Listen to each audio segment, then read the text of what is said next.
Hello, welcome to another special edition of Sonic Lab. It's a presentation. We're talking to Tim from Nektar Technologies, who's come down with a brand new piece of hardware from the Impact LX range. Yes, So well, what is it's it, Tim? this is the upgrade to the LX range. Users of our existing LX will be fully aware of what we have with the LX. This is essentially the evolution of the MIDI controller, if you like. This is solving a lot of the problems that existing MIDI controllers, other MIDI controllers have. Jumping parameters, mapping. Nektar does all the hard work for you by writing custom door integration for the 11 doors that it supports. Right, so that means you'll get integrated mapping, all the parameter maps, all the inbuilt instruments, all of that side of things, and I guess a lot of third-party plugins are supported as well. That's right. Yep. Plug-in map technology that we originally wrote with Panorama has evolved now to the extent that we're confident enough to put screened synthesis controls on our instrument mode and give it a dedicated mode for synthesis control. Standard cut-off resonance, Yep. that sort of stuff. Well, that's Tuning. really handy because I remember I used to use, I think it was a Novation K Station, which had a lot of knobs and buttons, and I used to map those because they had a knob which was actually kind of said cut off, and I didn't have to think about it because I guess that's the thing with generic control, you don't always remember where everything is. How do you make sure that it's going to be mapped? That's where you put it every time.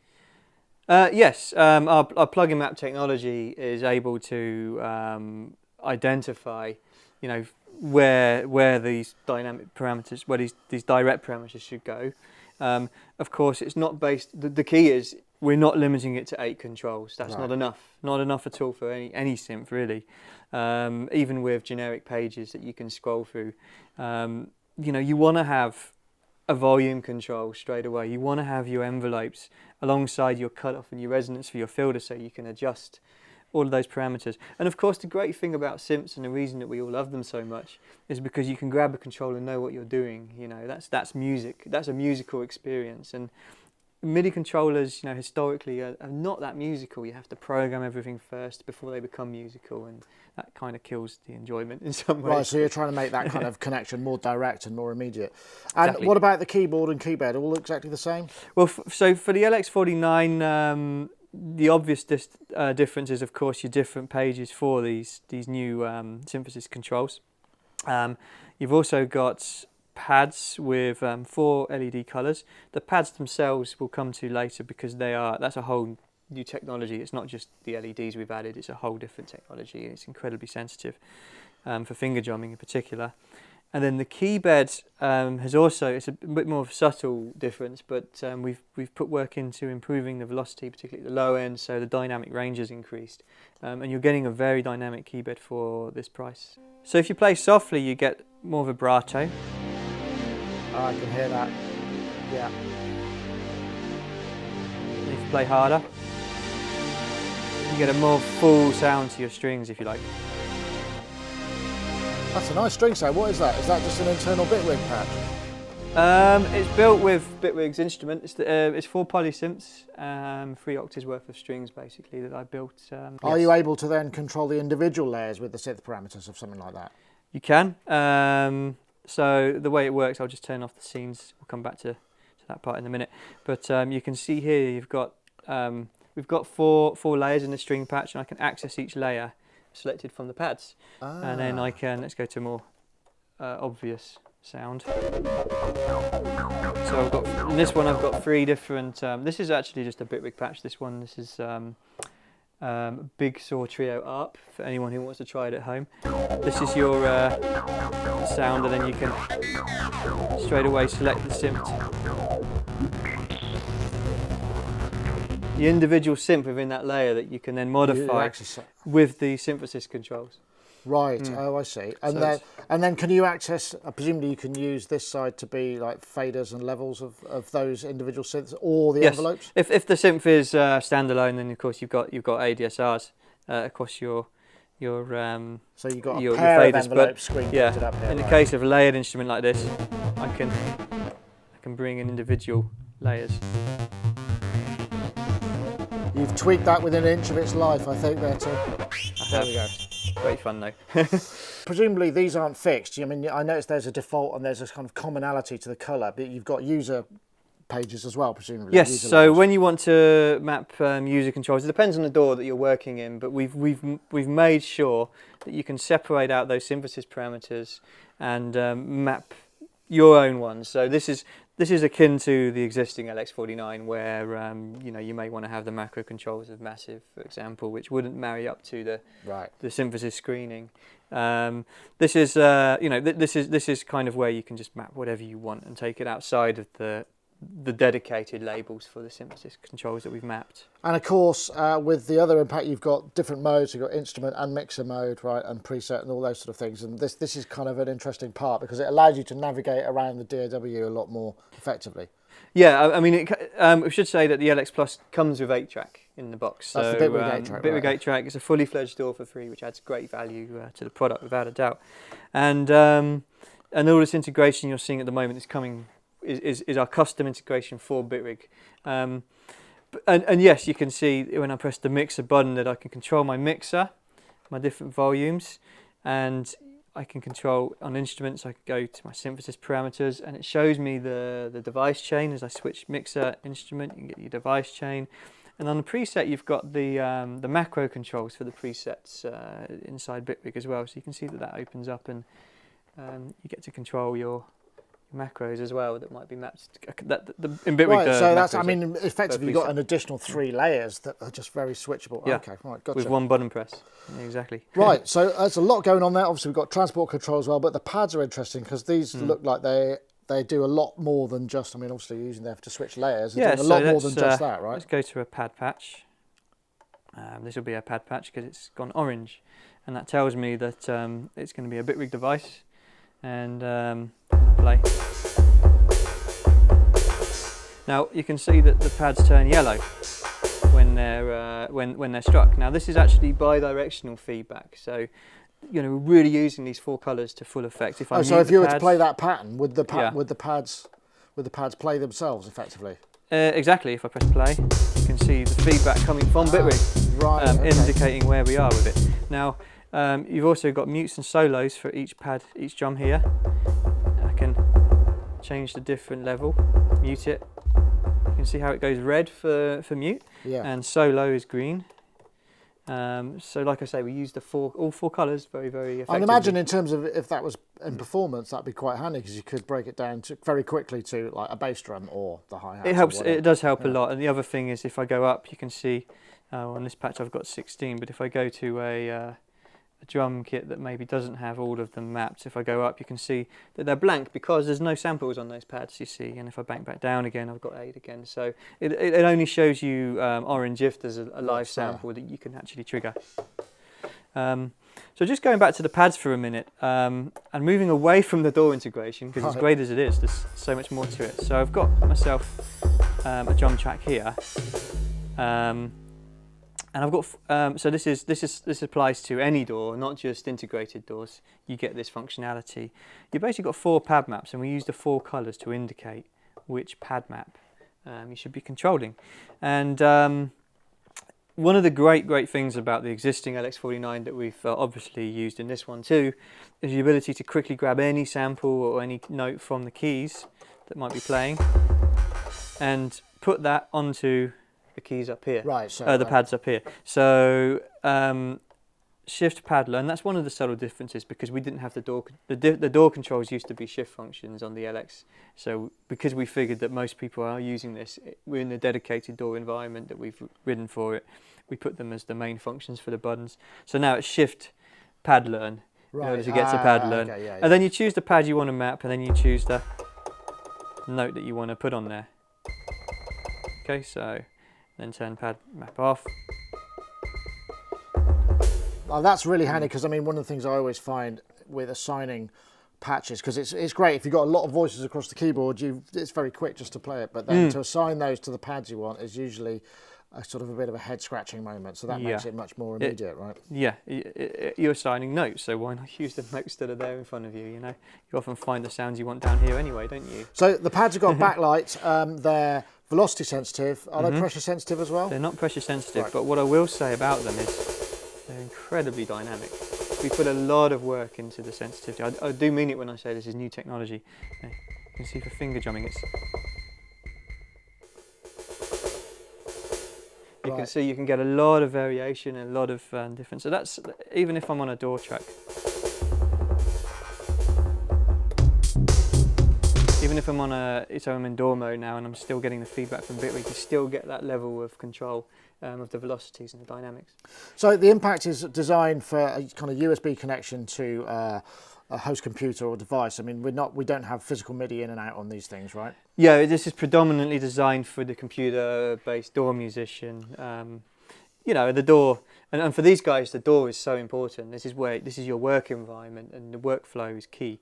And this is why Nektar's integration is the fact that we write it customized for each DAW is so important. It gives you that an addition to your workflow. You know, if a MIDI controller isn't integrated properly, it can be a hindrance rather than a boost to workflow. You've got other solutions on the market where you're wrapping plugins, or you're trying to control a plugin by hosting it in another plugin that you then have to load on every track. And of course, that's not controlling the DAW, that's controlling the plugin itself instead. And the DAW stuff is all separate, and then it becomes it's a little convoluted, and we prefer to do everything through the DAW. So the thing is if you load up a song in this, then you don't need specific plugin types to load up to make the song work again. I mean, this will just, it automatically maps no matter what. Yeah, exactly. And to a high level, as we saw with these dedicated synthesis parameters, we've got the ability to, in Bitwig at least, as of while I'm talking now, in Bitwig 8 track that comes with it, and with Bitwig Studio full version, of course, it doesn't just use our maps to identify the plugin parameters which mapped here. It has an intelligent algorithm which looks for the correct parameters to put there in the first place. So even if we haven't mapped a plugin for you, it will identify the cutoff parameters, the resonance parameters, and put them right there. You know, this is like dynamic parameter sensing. Right. Okay. Makes sense. Dynamic parameter sensing. DPS. Yes, I like that. You know, that's where things are really getting interesting with our. So if there's something that comes up that you haven't already mapped, and you've done a hell of a lot of them already, it'll give it its best shot, and quite often that's it's often a great way to go from there. And of course, you've always got the ability to customize it yourself. So I mean, if you didn't have a parameter map that you want, I mean, you just get it. You just learn. I guess you just learn it, do you? It depends on the DAW. The best way, the way we like to do it, is basically shift, move the parameter, and then grab it. We call it grab. This works on most of our DAW support. Some of them it's not possible, so then we take advantage of existing DAW mapping technology, which ensures that you only have to do it once and per plugin. So when you do that, does that get saved per project, or does the Nektar driver or translation software remember that next time you load that plugin in any project, it'll go, that's what this should be? Plugin per plugin. Right. Whichever way you look at it, all of our any custom mapping you do is per plugin, not per project, which means that you don't have to keep doing it again and again and again. You don't have to keep having templates, which limits where you might go with your song in the future. You know, everything is per plugin. But then in Logic, you've got Logic's Learn, Apple Learn, that already does it per plugin anyway. And then so we've got, you know, user mode, Apple Learn, map it, done. Don't have to do it again. Right. And that's basically, you know, how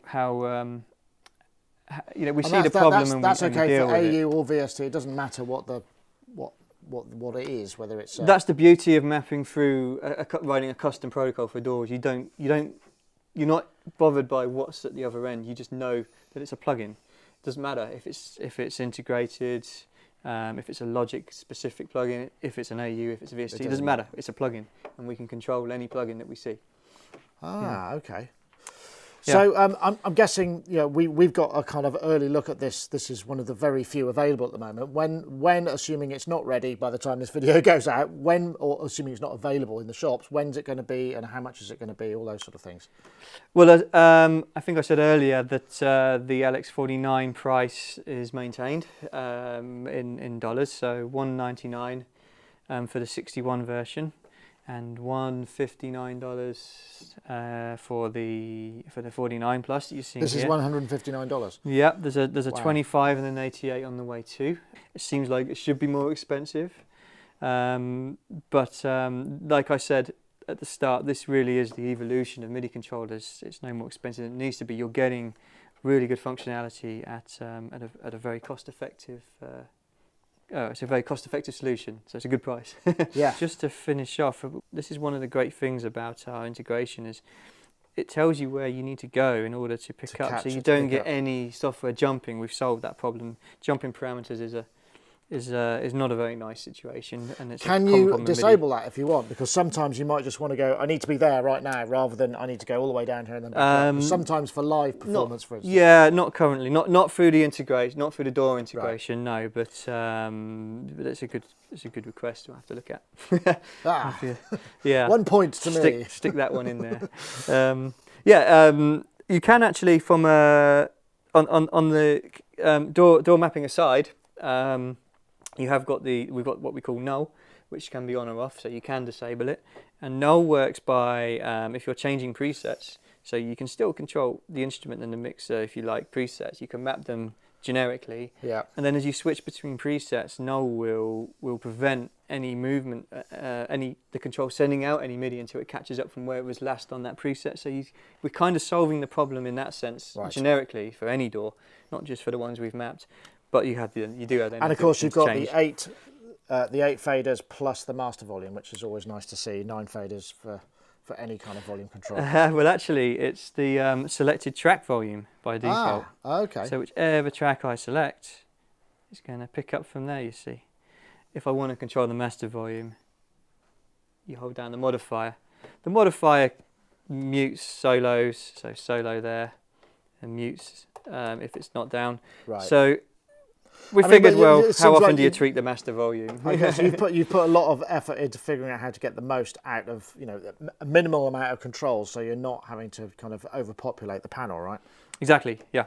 It's very simple. It is based on panoramas, obviously, all the bells and whistles technology. Yeah.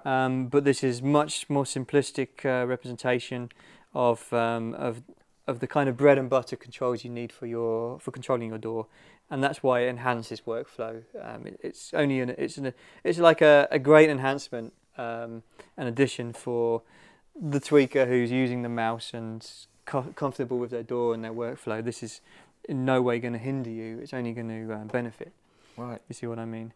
But let's have another look at clips and scenes. Now these clips and scenes are a great feature of Bitwig. It's a real workflow booster. And it works like this. So if I have a track that I want to record, I can just hit a pad like so, and then it will start recording. And then it is straight away playing it back. The other thing is... You turned the master volume up there. Yeah, I did, didn't I? Yeah. So the other way of working is maybe I want to do... The problem with doing it like that is obviously maybe you want to do a set length of a clip, so 2, 4... bars. And if you hold down shift, you can choose 1, 2, 4 or 8 bars, and the color will indicate you can get rid of anything that's already there.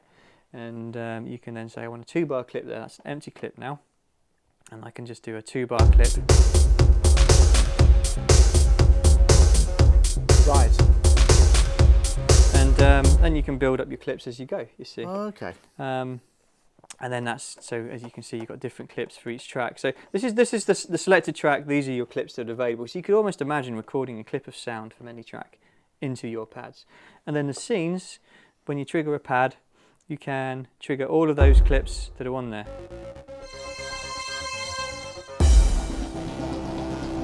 You can have a different part of the song, and then you can have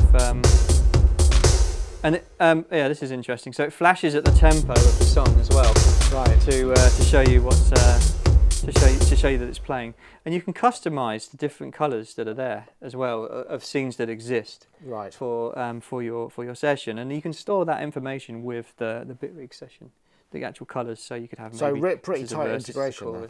Very much so, yeah. But of course that's Bitwig.